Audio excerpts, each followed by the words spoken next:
Baik, kisah yang pertama yang ingin disampaikan dengan tajuknya Naik Hantu.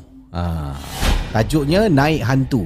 Saudara, kalau kita dengar istilah, istilah yang digunakan dengan sebutannya naik hantu. Seseorang yang marah, kan? Kau jangan kasih aku naik hantu, kau jangan kasih aku marah. Inilah pengalaman yang diketengahkan tentang tajuknya naik hantu. Kiriman ini datang daripada pengirim yang ingin dikenali dengan nama Wati. Dengan nama Wati. Assalamualaikum KC dan juga para penonton Malam Seram. Waalaikumsalam. Saya Wati nak berkongsi kejadian seram KC. Pengalaman saya memang tak dapat saya lupakan. Saya adalah seorang pemandu bas pada ketika kejadian seram ini berlaku. Saya memandu sebuah bas private. Saya memandu sebuah bas private iaitu bas 20 seater. Dan bas saya ni tak besar mana. Jadi tugas saya ni adalah untuk menjemput para pekerja daripada rumah pergi ke kerja, dari kerja balik ke rumah. Dan transport saya yang terakhir akan tinggalkan pekerja terakhir tu lebih kurang pukul nak dekat 2 lebih pagi lah. Saya akan jemput mereka daripada sebuah kawasan. Mereka akan naik bas saya akan hantar satu persatu untuk pulang ke rumah mereka. Jadi the last passenger turun pukul 2 lebih pagi. Selepas itu saya akan memandu bas saya. Saya akan letakkan parking bas saya dekat kawasan dipanggil Heavy Vehicle Car Park, tempat letak kenderaan muatan berat. Itu tempat dia. Sebabnya rumah saya yang saya tinggal, rumah HDB, tak ada kapak untuk kenderaan besar macam bas yang saya pandu. Jadi daripada sana saya akan berbasikal. Saya ada kunci sebuah basikal dekat satu tiang. Dah park bas saya dekat Heavy Vehicle Car Park, saya akan naik basikal dan pulang ke rumah. Pengalaman saya KC, ketika saya dah turunkan penumpang yang terakhir, saya tengah drive ni, tiba-tiba saya terperanjat. Saya terperanjat kerana terdengar bunyi orang tidur, berdengkur. Bayangkan, pada masa tu saya macam, siapa aku lupa hantar ni? Kenapa ada orang tidur? Hey, siapa ni? Bangun! Kata saya sambil saya tepuk-tepuk tangan. Tapi suara yang tidur tu yang sedang berdengkur tak indahkan pun panggilan saya. Saya terpaksa berhentikan bas dekat tepi, tekan hazard light.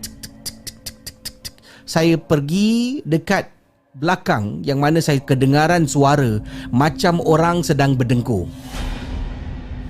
Saya tengok dekat ke semua seat tempat duduk yang ada kosong ke si. Yang ada pun kalau ada sampah. Kata Wati. Jadi saya pun patah balik pergi dekat drivers punya tempat duduk. Saya mula sambung memandu lah.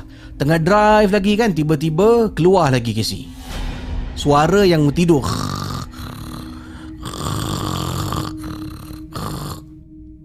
Kali ni saya tahu saya tak akan pergi belakang sebab saya tahu ada sesuatu yang tak kena. So saya teruskan perjalanan. Sambil tu saya buka YouTube bacaan surah suci, saya ikut baca bersama. Kemudian KC sampai dekat kapak iaitu Heavy Vehicle Parking, tempat muatan berat. Saya terpaksa masuk bahagian yang paling dalam kerana bahagian depan dah dipenuhi dengan kenderaan-kenderaan besar yang lain. Saya drive sampai masuk dalam, dan apa yang berlaku dekat dalam tu, tiba-tiba tengah nak reverse parking bus, boom, terdengar bunyi benda jatuh dekat atas bumbung bas saya KC. Masa tu saya dah takut. Bulu roma dah meremang semacam. Jadi akhirnya saya dah tak tahan sangat. Bila dekat atas bas tu, selepas dengar bunyi kedebum, saya dengar